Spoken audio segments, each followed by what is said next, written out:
Is QLA still going to work now that we're starting to get out of the COVID restrictions? Yes, QLA will work.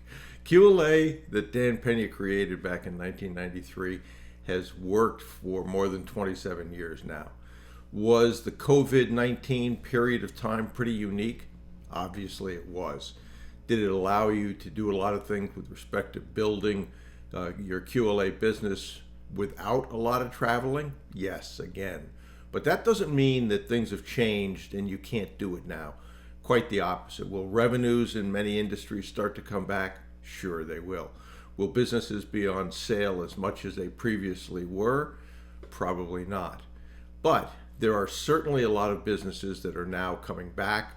They have revenue that makes them have the ability to have cash flow cover debt service, which is the number one rule of QLA, to make sure that you're not working a turnaround, which has been a way that a lot of mentees have failed, thinking that they could fix something to get it profitable. Remember, we're buying profitable revenue. So those things haven't changed. QLA worked for all those years.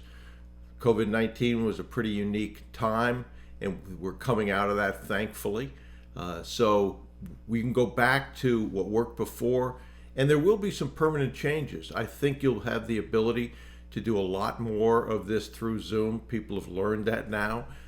Previously, you had to get on an airplane to go see board members, go see professionals. Will you have to do some of that? Yeah, I think you will have to do some of that. But will you have to do it the same way that we did with shoe leather, as Dan said, back in the 90s? No, I don't think you will. So take this as an opportunity to say, okay, if you haven't achieved what you wanted to achieve, recognize that, recognize the issues that caused that, and just use this as a time to double down and really put your back and heart into doing QLA. Again, the opportunity isn't gone. The opportunity is still there. There are an awful lot of people who have been through an experience where they've had a tough time. And if you have a board that's experienced and essentially a steady hand on the tiller, that still has an awful lot of appeal to people that maybe when something like this happens again, if it does, they have an experienced team around them to help them guide through this.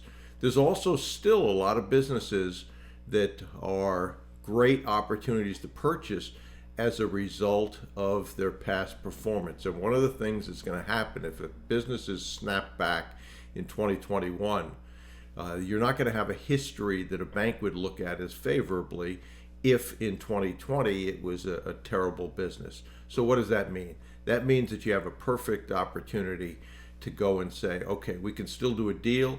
Banks are not going to look at that favorably, but if we use seller finance, we can use it.